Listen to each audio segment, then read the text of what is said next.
It's time to accelerate. Hey friends, this is Andy. Welcome to episode 642 of Accelerate, the sales podcast of record.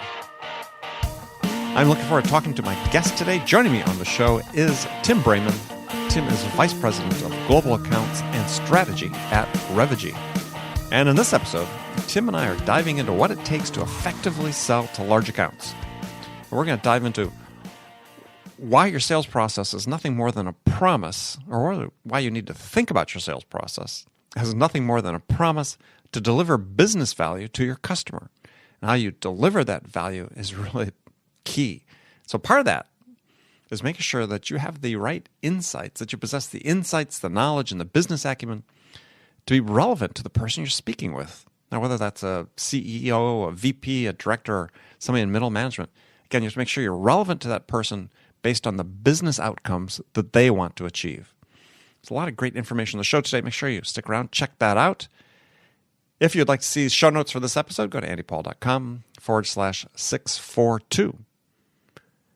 Now, if you're a top sales performer in your current role and you're looking for a fresh challenge to take your sales career to the next level, then CenturyLink should be at the top of your list, because with its recent acquisition of Level 3, the new CenturyLink is truly a world leader in providing cloud, security, real-time communications, and managed IT services.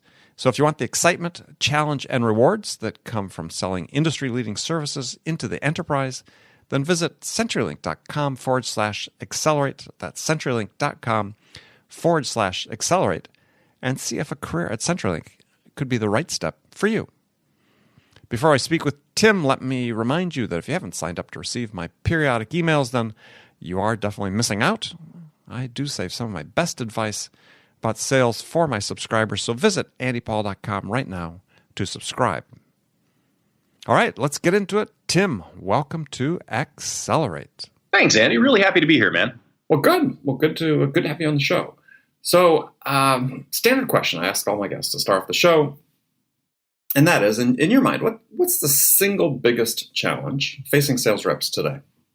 Single biggest challenge. Well, first, let me put it into perspective for you before I give you the answer. Sure. I love context. So, this is the one thing that I feel is lacking, frankly, in a lot of the articles and books, et cetera, that I read, and that is context, right? Which is my vision when I talk about selling is always enterprise selling. Mm-hmm. I grew up in a $500 million software company that sold to very large enterprise, billion-dollar manufacturer, major banks. So my context or perspective is always through the lens of that complex enterprise sale. And, I think the biggest challenge facing selling today is one that's it's a creeping problem, right? So our best sellers throughout history and all the companies that I've worked with are the ones that do the best job of delivering value in the customer's eyes, right? They don't show up and throw up and talk about, how cool their product is and how great the company is. They're not walking brochures, right? They're the guys or gals out there who really seek first to understand, stealing from Stephen Covey and his book, right? And then from that perspective, once they understand what the customer's trying to do, then they actually propose, here's how we can help you be successful. And, the challenge today is that there's a lot of sellers who, sometimes through no fault of their own, through kind of company culture, are very focused on, here's our marketing message, take this message to the market and go be successful. Well, that method is less and less effective. If you don't add value, if you don't differentiate by the way you sell, mm-hmm. you can easily be replaced by a website that sells on your behalf. And that problem, as people have less and less time, they don't want to have that, coffee conversation with you about, let's talk about, how the family's doing and, you're going to go sailing this summer and, blah, blah, blah. It's a lot more, I need you to deliver value. I need you to deliver it very quickly. And if you can't do that, I'm going to go someplace where I can get what I need quickly. And typically that's the web. And that's why, you see Forrester and a lot of those companies saying, thousands and thousands of B2B sellers are going to be gone within the next decade. Well, yeah, if all you do is show up with a catalog and say, let me show you my prices, you're going to be gone. Sure. Yeah, in any event, they'd be gone, right? I think the Forrester study was overblown, as these tend to be, because we're already more than halfway to their end date when they thought we were going to lose 20% of B2B salespeople, and we haven't done that. In fact, arguably in certain sectors, like your sector, tech, sales employment's up fairly substantially. Yep. So, going back to the fundamental question, right? If I look at it from an enterprise perspective, right? People do need those sellers who can add value. When you're talking at the executive level, those people don't care about your feeds and speeds. I mean, you walk in the door and start talking to a senior vice president, and you're talking about your product and how cool that is. They're happy with that, but they don't want to talk to you. They've got people who talk feeds and speeds and product stuff. They're going to delegate you down to that person. So the challenge that we face in enterprise selling today is to be relevant to the person based upon the business outcome they're trying to achieve, and then help them see something that they haven't seen before. You've got to have your eyes on their competitors and their industry, and you've got to provide them some insight into how they can get better, how they can solve some of their big, hairy problems. And telling them what their competitors are doing or giving them new insights that they don't have before, that's hugely valuable. But they're also, those kind of insights, really hard to come by. It takes a lot of hard work. Well, sure. So in that case, do you, within your organizations, how do you crowdsource those for the reps so that, it's not up to an individual rep to, through their own experience with their own customers, develop those insights, but you're actually sharing these among your team? Yeah, that's a great question. And, frankly, we could do a better job of it. I think all of us could agree to that there's always room for improvement. But we're looking at two different kinds of things. One's a low tech and one's a high tech way, right? So we've got everybody kind of scanning the ether, if you will, for kind of cool new insights, right, that we can find in industry, right, through research studies. I'm a big fan of, a friend of mine, Jim Dickey, ran a company called CSO Insights. I think they did some of the best sales benchmarking work that I've ever seen before. So those kinds of insights are hugely valuable. So we've got the team scanning for those, and then we, on a regular basis, we share back and forth, what we've seen. And then on a low-tech basis, as we go into any major opportunity, we're going to take a look at that. And we're going to bring the team together and say, okay, do we have any lessons learned from selling to this customer's competitors, right? What have we learned from the sales cycle? And then what have we learned from the implementation or the post-sale cycle of how they've used, what it is that we sell? So both of those approaches we go. So we actually, the latter one, the low-tech one, we actually call a strategy session. Mm-hmm. We do them twice a week, right? One of the account executives or sellers brings a very important deal to the table. And then we talk about what the business problems are that customer has. And then we talk about other people who have similar business problems and any insights or ideas or strategies that we can bring to the table. So those are the two things that we do on a regular basis. Yeah, I think that's very important. I mean, that whole sharing, especially if you've turned it into part of your process. You and I had a talk before we came on there about values, and that is a way you start sharing values within an organization. I mean, you have to articulate them, but one of the ways that one of the ways you make them come to life is, I believe, through that sharing, the open sharing of, and willingness to be vulnerable in front of your peers as well. Yeah, and that's key. That there's definitely you may achieve or receive a scar or two. Sometimes we call it a little bit of constructive ridicule, but that's just kind of the fun joshing amongst the sales team. But you're absolutely right. I've been at both sides of the coin where all the sellers in the organization are senior level people. Just get out of our way. Don't bother us. Don't let us sell. We're really busy. And I've occasionally had that mindset as well.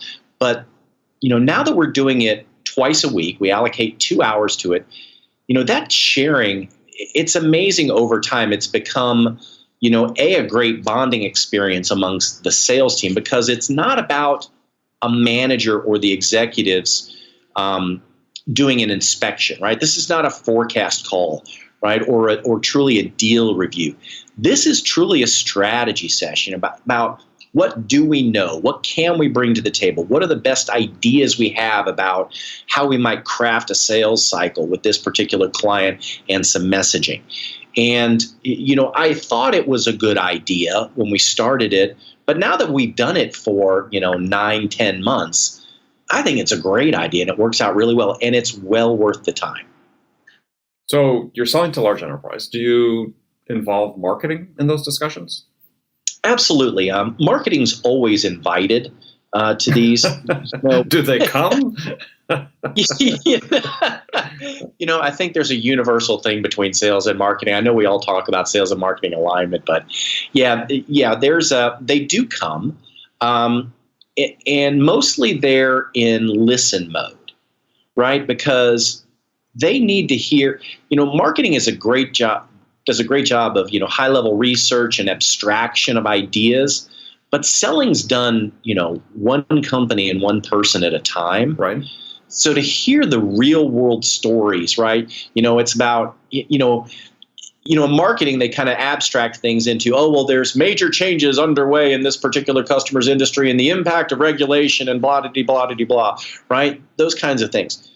That's cool. That's important. That's context. But when you start talking about, the customer talking about a $2 million fine that they paid for an accident related to X, Y, or Z, those stories, people love stories. People learn from stories. It really snaps into focus. Mm-hmm. Interesting. Yeah, no, I think it's a great practice, and I think for people listening and think about their own sales teams, this is a very potent piece of advice is to. You're doing it. How many each session? Is it just one deal that's focused on? Well, typically 1 to 2 deals is about the most. Right. And I'll give you one caveat on this, Andy. It's really good to invite the senior executives if they can behave. If they can shut up, right? Right. Yeah. I mean, they need to listen, because it's all about here's the real world pain that this customer is experiencing. Now, if they've got a suggestion or idea, great, you're welcome to pony it up. But what it cannot turn into, and what I've seen them happen at other companies, this happens, is it turns into a forecast call. Right? It's, this deal sounds like a sure thing for this particular quarter. Get her done. If that behavior starts coming out of management, you're going to lose the value of the conversation and the strategizing. Oh, absolutely. Yeah. Better that they're not even invited. Yeah, and we've done that before, right? Like that was actually how these got started. Is it was just the sales team getting together, right? And then gradually management said, "Hey, what are you guys doing? Do you mind if we come?" And you said, "We said as long as you're willing to behave. Here's what we're trying to accomplish, and none of these deals we're not going to talk about forecast stage or close dates or anything like that." Yeah, here's some duct tape to put over your mouth. I wasn't quite that vehement, but I did make my point. Yeah, no, again. Points being enforced. So, people listening, think about, okay, how do we put this use in our business? This is a great tool. I mean, you still do pipeline reviews, I'm sure, and so on. But other than just going through every deal, and sometimes people's eyes start rolling on that, is really digging deep into a couple deals, a couple times a week. Yeah, this is how people are learning, right? Sales is an apprenticeship. How do they learn? They learn by watching and hearing what other people are doing. Yeah, and you're looking for the creativity, right? Exactly. Going through the forecast roll call is a cadence thing that, operationally everybody should do, but it's, mind-numbing droning, right? That's not what this is about, right? Yeah. This is let's go deep, let's share, let's come up with our best creative ideas on how we're going to acquire this particular client and make them a customer for life. And that's if that is the objective and you're able to stay true to that, it's hugely valuable in my mind. Yeah, and I think one of the things that people get out of that is that, and this is sometimes controversial when I talk about this and advocate for this, but this is how I became successful in my career selling. I sold within a process, but I developed my own way of doing it. That was based on my strengths, my individual strengths and interests and so on. And as I spend time with companies and talk to people on this program, you start getting the sense is like, especially someone in the tech space and where people have new to inside sales and so on, is we're so devoted to our process that we're trying to sort of squelch individuality. It's like we prize conformity above all else. and that's not good. It is, as I tell people, what's the one thing in common between all top performers? I would ask you that question. I'll give you my answer after I ask you. What's the one thing all top performers have in common? Well, I'm sure there's a dozen research studies. Yeah, but I would suggest that it's kind of, the philosophy we talked about at the beginning, right? You put the customer first. That's one, but I'll go a step further. Yeah. They all break the rules. Go ahead. They all break the rules. I hadn't thought about that, but now that you say it, that's pretty true. So, we've as managers, oftentimes we're stressing conformity. We've got this process, and this is our stage, our stage exit criteria, blah, blah, blah, blah, blah, blah. And that's like, well, yeah, but look at Jennifer over there, who's killing it. Yeah, you got like a different standard for her. You're not as hard on her as you are. It's like, yeah, she broke the rules. She got away with it because she succeeded and broke the rules. And it's like, I think you're doing this to some degree. It sounds like with your reviews, you're giving license to people to be creative and break the rules a little bit. Yeah, and I agree. There is. I'm not a big fan of cookie cutter. This is what the ideal salesperson looks like, and they have exactly these skills.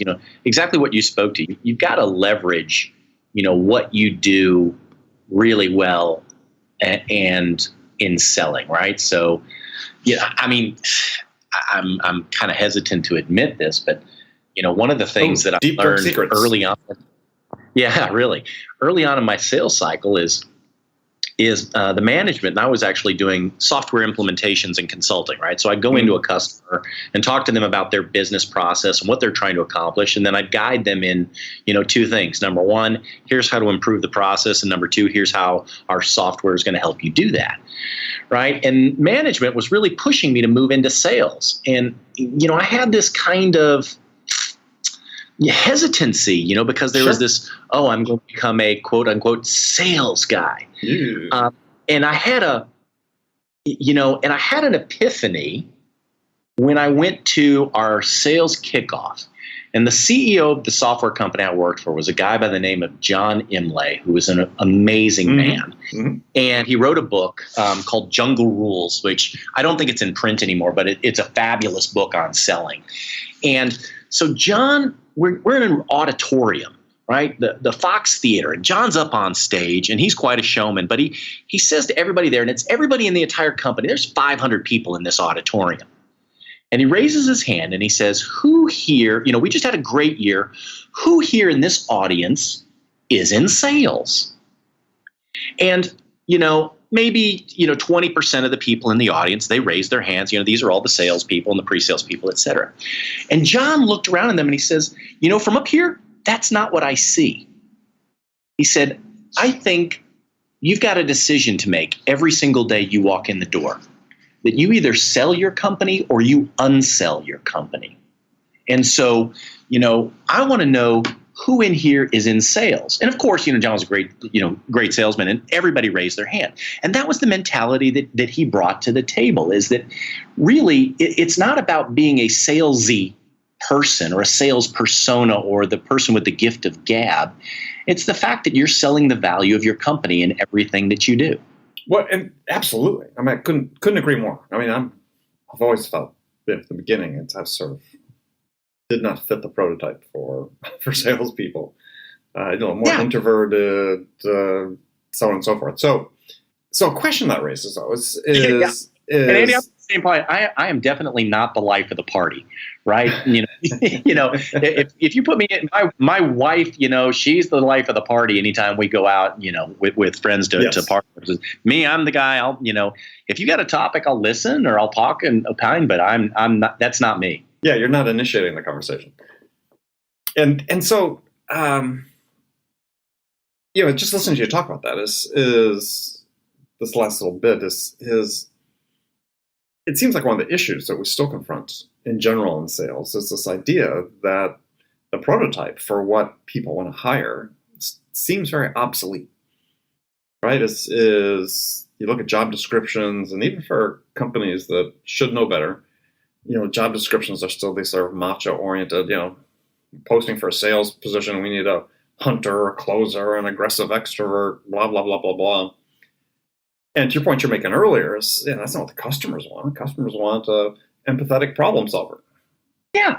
And so how do we bridge that gap? I mean, how do we put this old-fashioned crap behind us and get people focused on hiring people who can help the customers navigate their buying process more quickly and make the decision? Yeah, there's I tweeted one time, about one of the guys that I hired, that, this guy is he's got the gift of gab. He is spectacular in a conversation. Doesn't seem to sell much. Mm-hmm. And, great resume, all those things, sales club forever and ever. But one of the things that we don't look at a lot is, at the cornerstone of I think really good salespeople is a natural curiosity, right? A genuine desire to understand and to learn. And I personally am on a lifelong journey of learning. I will never be the end of the game. I can always learn something new. Mm-hmm. I can learn something new about the industry. I can learn something new about problems that they're facing, roles, what they're trying to accomplish, pressures in their, whatever the case may be. And I think that natural curiosity is one of those things that we should really consider as a cornerstone to everything we're looking for in a profile, right? I'm a much bigger fan of hiring people, who understand problems, right? As opposed to people who have done a really great job, of X, Y, or Z skills in the past, right? Because it's a lot of times people are looking for problem solvers. Oh, I think at least in the complex enterprise sale like you sell, that's almost only what they're looking for. I mean, it's the people, the buyers, for the most part, it's not universal, but I mean, for the most part, are self-aware enough to know that there's value in the salesperson. Yeah. Right? That if they get the right salesperson and give them the right value, their odds of succeeding themselves go up. Yeah. I mean, the biggest differentiation, as one of my managers used to say, is the way you sell. Yeah. And I say, and there's two things going on, right? So there is demand that you react to, right? The customer hits your website, they call up and ask for help. They say, we've got an evaluation underway, right? So that's level one problem solving, get in there and really understand what's going on with them and how you can craft a compelling, unique value proposition and be successful.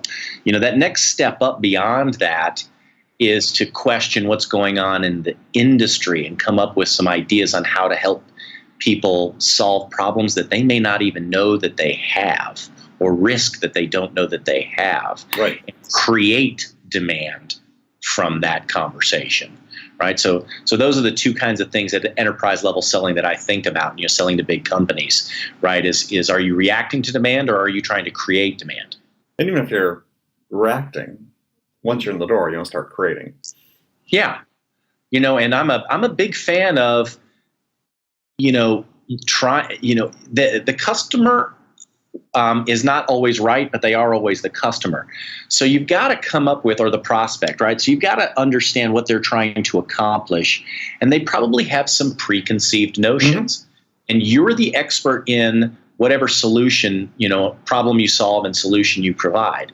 So they may be missing things. And your job up front, if you're reacting, is to explore with them, and help them understand the size of the problem. And I almost call it coaching, right?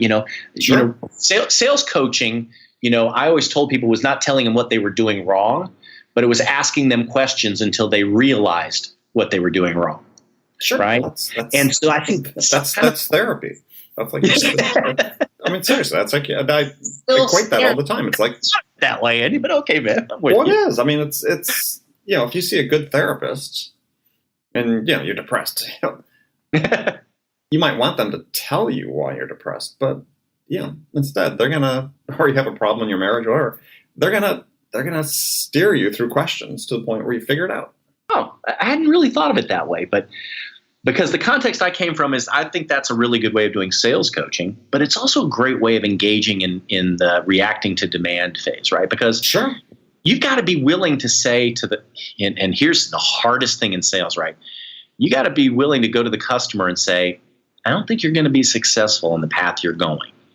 And here's why. If you can't get them to recognize the additional criteria or elements that should be included, or, in terms of changing the game.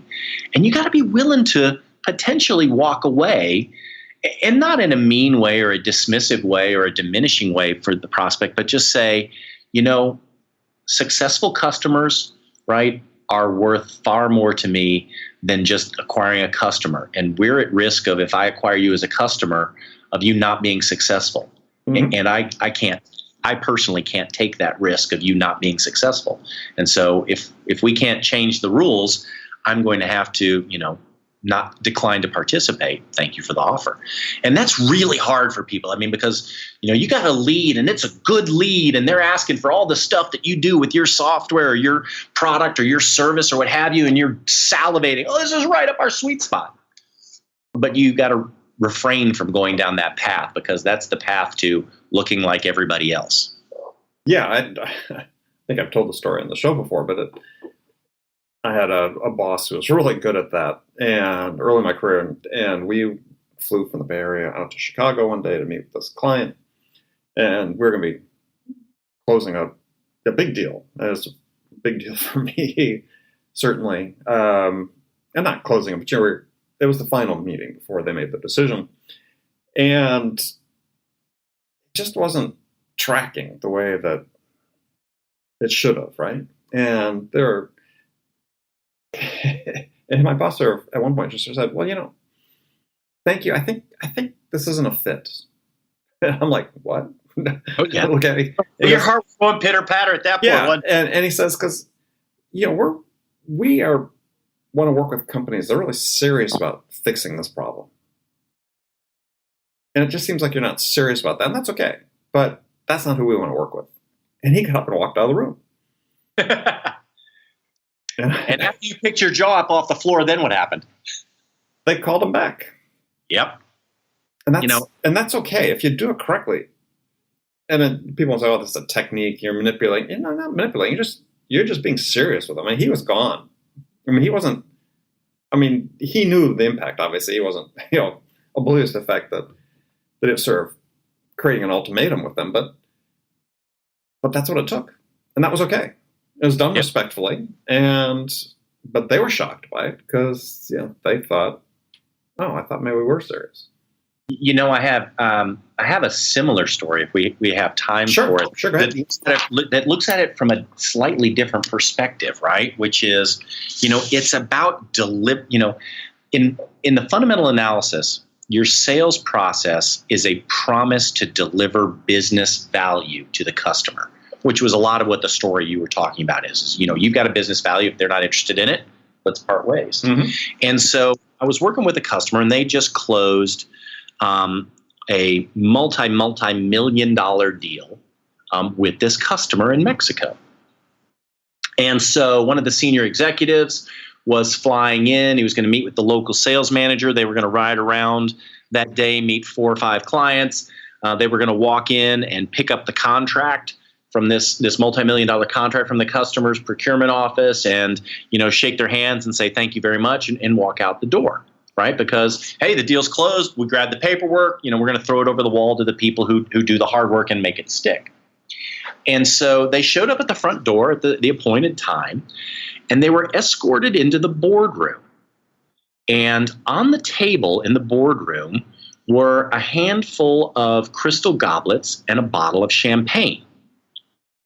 So while they thought the selling group, the software company, that they were, just showing up to say thank you and pick up the contract and, they were done, The customer that they just acquired looked at it as the beginning of the journey and wanted to celebrate the beginning of that journey, right? And so there was that fundamental misalignment, right, at that instance where the sellers say like, hey, contract signed, we're done. Customers looking at it, hey, contract signed, we're starting. And so, that's where I've always come back to on that whole side of, it's a promise to deliver business value, and nobody gets any business value until after the deal's done. Well, yeah, until it's implemented and they're receiving the business value. Exactly. Yeah. No, that's one other 30 minutes we could spend on that whole topic about. Oh yeah. How you handle your customers in the transition from them saying, yes, we want to do business with you, to them actually starting to do business with you. Yeah. I mean, I have a whole thing I coach senior people in terms of what I call the most important sales call, which is the first call you make after the customer tells you they want to do business with you or they've given you a contract. Yeah, big misalignment in a lot of companies around that. And it freaks people out when you talk about it. Because what I recommend is and I've always done this, is you figure, look at it from again through your buyer's eyes. If you've gone through a competitive selling situation where they may have had 2, 3, 4 vendors, whatever, when they make their decision, in their mind, what they're buying is the best of the 3 or 4 vendors that they've spoken with. They've conflated what they're getting from you versus somebody else and so on. And so you have to sort of reset the stage. In a large enterprise deal, complex system, you've got to reset the stage in terms of recalibrating their expectations of what their requirements were, what they wanted to buy, what they ended up buying, what you're delivering. Yep. And if you don't do that, when you start delivering, they're going to say, well, what about this? I thought we bought this. And it's like, well, no, that was from company XYZ. They do that, but that's not what we do. Yeah. And this happens a lot. And so if you're listening, you got to think about that. As you got selling something complex, you got to make sure they really understand what it is they're actually investing in. Yeah, and you're very familiar with your products or services or solution, right? They've looked at 4 vendors; they're all kind of running together. Yeah. So yeah, you got some expectations set. I'll give you a tactic though that I think everybody should do. That will, if you follow this particular tactic, and it's just a quickie little tactic, it'll open your eyes. And that is, after somebody buys your solution, very quickly after that, of course, call them to say thank you very much. Ask them why they bought from you. Mm-hmm. That can be a really eye-opening conversation. Yeah, well, I think, and that's part of what I talk about in that, what I call the most important sales call is you review with them why they decide to buy from you. And you learn things. If they say, well, no, that's not why. Yeah, exactly. It's like, oh, because oftentimes you're wrong as a salesperson. We talk about people do loss analyses and loss deal analyses. Yeah, I've always been on the side of thinking, that has some value, but analyzing why you won so that you can go back and try to replicate that and repeat that, much more valuable. Oh, yeah. Agreed. All right. Well, Tim, unfortunately, we've run out of time. We could go on forever, and we actually didn't touch on any things that I'd set up to talk about today, but it was a good conversation nonetheless. Okay. So we'll schedule another one and get to your questions the next time around. Yeah, and we'll give you a chance to talk about Revegy and what you guys do, because you guys have a very interesting platform. So, but before we go, let's tell people how they can contact you and learn more about, learn something about Revegy. No, well, so I'll give you the 60-second pitch and then we'll wrap it up, right? So Revegy is a software company, right? Cloud-based software company. And we were founded 10 years ago based on this idea of, we worked with some of the sales methodology, sales training vendors who were selling, their method into the marketplace. And what they would leave behind would be PowerPoint and Excel and Word. And there was really no way to bring the method or process to life, in a piece of software, right? Instead, you gave them PowerPoints and Excel files. And so that was what Revegy was designed to do, is for those people who are doing complex strategic selling or strategic account planning, is we wanted to build a technology solution that facilitated, team-based collaboration and execution for companies that do strategic selling and strategic account planning. And that's what we're all about. We bring your method to life, if you will. Yeah. And you can find out about us at www.revegy, REVEGY.com. Yeah, and I think if you're in the selling complex systems to enterprise, you want to check it out because it's some of the visualization tools and so on are tools that years and years ago I would have killed for. And so, all right, well, good. So Tim, thank you, and like I said, we will get you back on the show and talk more about sales execution. But this was a great conversation. Thank you, friends. As always, thank you for joining me. Look forward to joining me next time on the next great episode of Accelerate. Until then, good selling, everyone.